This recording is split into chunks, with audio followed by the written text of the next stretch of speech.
इतिहास सिर्फ तलवारों की टकराहट और सिंहासनों की लड़ाई नहीं, बल्कि दिलों की धड़कन और अनकही मोहब्बतों का भी गवाह है। ऐसी ही एक अद्भुत प्रेम कहानी है मराठा साम्राज्य के महान योद्धा पेशवा बाजीराव प्रथम और अद्वितीय सुंदरी मस्तानी की।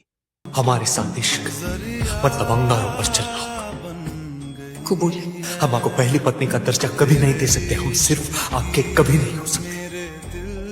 कबूल। हमारा नाम अपने नाम से जोड़कर आपको बदनामी के अलावा और कुछ नहीं मिलेगा। कबूल। बाजीराव, जिनकी तलवार बिजली से भी तेज और रणनीति अचूक थी, ने अपने जीवन में एक भी युद्ध नहीं हारा। और फिर एक दिन उनके जीवन में आई मस्तानी, जो खुद एक योद्धा थी, बुंदेलखंड के राजा छत्रसाल की पुत्री। जब मुगलों ने बुंदेलखंड पर हमला किया, तब बाजीराव ने छत्रसाल की रक्षा की।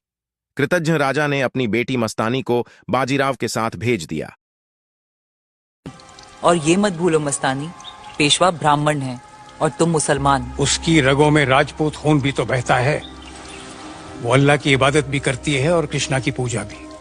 कभी राजनीति के नाम पर जोधा भी गई थी, आज मोहब्बत के नाम पर मस्तानी जा रही है। उसे मत रोको। लेकिन यह सिर्फ एक सौगात नहीं, बल्कि एक प्रेम की अनकही शुरुआत थी। मस्तानी सिर्फ सौंदर्य की मूरत नहीं, बल्कि तलवार चलाने, घुड़सवारी और युद्ध की कला में भी निपुण थीं।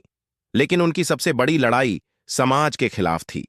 बाजीराव की पहली पत्नी काशीबाई और ब्राह्मण समाज ने उन्हें कभी अपनाया नहीं। उनके लिए पुणे में अलग से मस्तानी महल बनाया गया, लेकिन वे हमेशा उपेक्षा और षड्यंत्रों का शिकार रहीं। कहते हैं, प्रेम की परीक्षा कठिन होती है। बाजीराव की मृत्यु 1640 के बाद मस्तानी का भी जीवन बुझ गया। कुछ कहते हैं कि उन्हें विष देकर मार दिया गया, तो कुछ मानते हैं कि उन्होंने खुद अपने जीवन का अंत कर लिया। तो किसी से नहीं डरता। खुद पे भरोसा मतलब? जीत का पैगाम और डर? हार का दूसरा नाम। कैसे योद्धा बनोगे तुम? पेशवा बाजीराव बल्लार जैसा।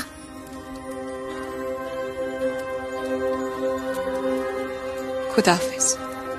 खुदाफिज। आज भी पेशवा का शौर्य और मस्तानी की मोहब्बत इतिहास के पन्नों में अमर है। यह सिर्फ एक प्रेम कहानी नहीं, बल्कि समर्पण, संघर्ष और बलिदान की मिसाल है, जो हर युग में दिलों को छूती रहेगी। ऐसी ही वीर गाथाएं सुनने के लिए चैनल को सब्सक्राइब करें।